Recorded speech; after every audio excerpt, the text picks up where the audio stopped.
Ya, saya di situ saya berdoa sama Tuhan. Tuhan, kalau saya bisa lolos kali ini, saya berhenti lah. Gitu. Benar loh saudara, bebas saya nggak pakai uang sama sekali. Tapi kenyataannya, apakah saya berhenti? Saya itu enggak saudara, makin parah saya. Akhirnya saya jadi bandar, jadi saya menjual, ya kan? Jadi saya menjual, akhirnya saya makin parah ya pemakaiannya. Jadi karena barang banyak di depan saya, akhirnya saya biasanya nyuntik di tangan ya saudara. Ini tangan ini urat vena ya. Jadi urat saya ini semua udah mati nih di tangan. Jadi saya mesti nyari di kaki gitu loh. Dan setiap 2 jam itu saya harus pakai saudara, harus nyuntikin. Dan kalau nyuntik ini bukan kayak vaksin ya, ditancap gini langsung masuk. Ini jadi kayak ambil tes darah. Jadi mesti ke arteri vena. Jadi narkobanya itu, heroinnya masuk ke aliran darah supaya cepat ke jantung, jadi naik ke otak. Jadi sepersekian detik langsung saya berasa efeknya. Nah itu udah nggak dapet, jadi saya harus mencari di urat-urat kecil nih, di sela-sela jari ini. Itu rasanya sakit banget saudara. Jadi saya sehari bisa make 10 kali ya. Itu sekali make itu saya mesti 2 kali 3 kali percobaan.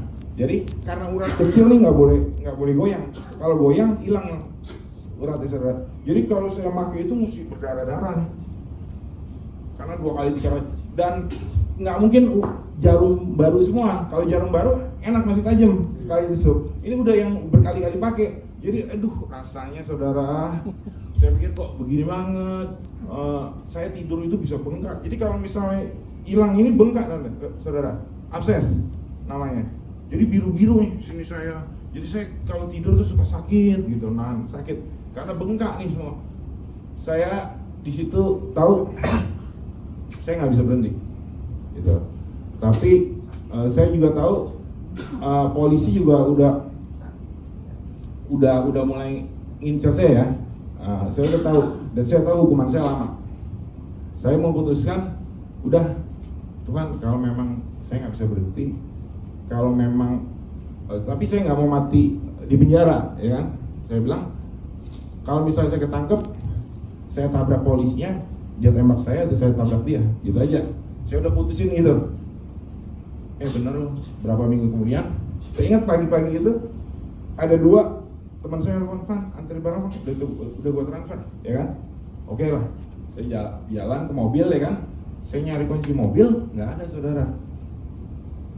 Saya lihat ada kunci motor. Jadi saya punya usaha rental di Bali. Jadi ada guide itu kalau ambil mobil pagi-pagi saudara. Jadi dia bawa motornya itu taruh di tempat saya, mereka bawa mobil, nanti malam balikin, mereka naik ambil motor. Ternyata ada kunci motor dia, saya lupa. Ada pagi-pagi yang sewa mobil. Saya pikir cuma jarak 500 meter. Saya naik motor aja lah, ya kan? Saya juga nggak bisa naik motor, ya kan? Naik motor, Anda tahu motornya itu yang rem aja mesti dibantu kaki, saudara. Jadi masih mulai terus gitu. Bener, saat itu polisi tangkap saya. Jadi kanan kiri saya udah dipegang, ya itu bukan polisi lalu lintas ya saudara ya, polisi ya reserse ya kan. Jadi kalau nangkep itu nggak gerak tuh, boro-boro saya mau tabrak dia, ya kan. Tapi kalau saat itu saya naik mobil, beda lagi ceritanya saudara. Saya baru menyadari itu ternyata penyertaan Tuhan juga di situ, ya kan. Habis itu saya masuk ke dalam penjara, makin parah saudara, nggak makin bener. Kalau Anda buka di Google searching itu mungkin bisa lihat, ketik nama saya, itu ada foto saya, itu saya turun 30 kilo, udah kayak tengkorak saudara. Saya stres ya, jadi di penjara itu bebas saudara. Saya bilang sih bukan penjara itu, kos-kosan ya. Jadi kamar per kamar itu narkoba bebas sekali saudara, ya kan. Habis itu Tapi tempat penjara, tempat bandit, tempat penjahat itu mereka melarang heroin. Semua narkoba boleh masuk. Karena mereka tahu efek impactnya ini heroin ya kan, nggak produktif lah. Jadi narkoba itu jadi ada downer, ada upper saudara. Kalau heroin ini downer, kayak obat bius lah. Jadi bikin badan kita lemas. Kalau sabu itu kan upper, ekstasi ini kan upper, jadi bikin kita semangat, high, ya kan? Nah jadi apa yang saya lakukan di penjara? Ya saya nyabu.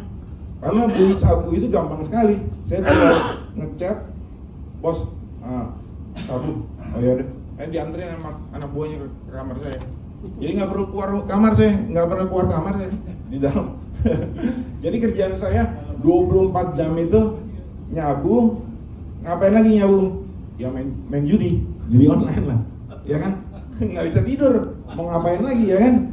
Ya Anda bisa bayangin, punya duit segunung ya habis sudah, gitu ya. Tiap hari 24 jam tidur itu kalau ya paling 2 jam 3 jam lah. Habis itu bangun karena stres ya saudara. Saya yang saya bisa lakukan, yang menyenangkan saya itu yang saya lakukan di penjara. Akhirnya karena saya berseberangan dengan pihak yang salah, saya harus pindah penjara. Dan penjara ini, ya Tuhan, ini benar-benar penjara rasa penjara lah, ya kan? Iya, jadi saya, kalau yang di penjara yang sebelumnya, napinya yang berkuasa, karena boleh megang duit, saudara.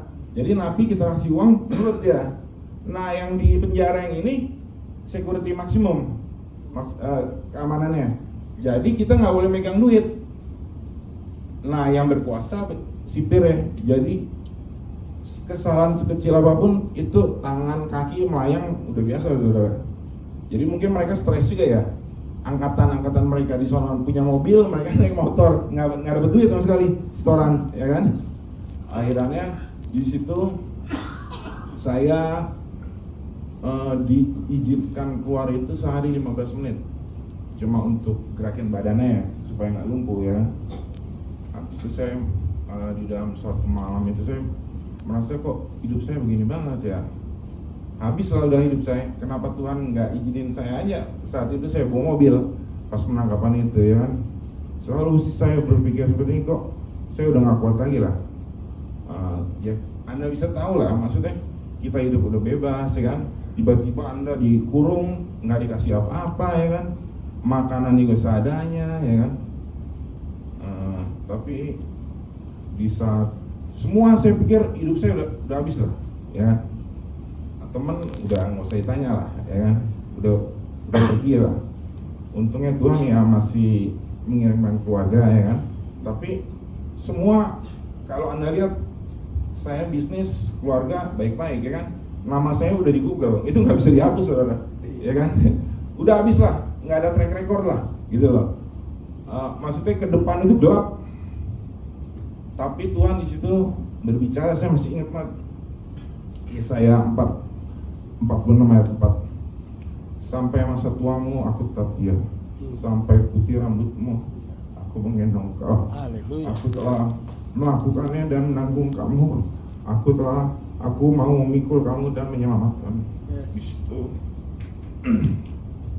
ayat itu yang menguatkan saya hari demi hari melewati masa-masa sulit ya. Saya mengucap syukur. Akhirnya saya dijadikan tamping gereja ya. Saya mengelola gereja. Saya bisa keluar seharian ya, dari pagi sampai malam, tidur baru ke sel. Begitu banyak privilege yang Tuhan berikan. Amin. Dalam hidup saya. Dan saya ketika saya menyadari sekarang Tuhan udah begitu baik ya. Saya cek kesehatan saya, nggak ada HIV ya kan, nggak ada TBC, hepatitis juga disembuhkan. Tuhan benar-benar memulihkan saya menjadi yang lebih baik. Meskipun belum sempurna, tapi saya yakin caranya akan lebih baik dan lebih sempurna lagi. Ya, terima kasih saudara-saudara. Puji Tuhan.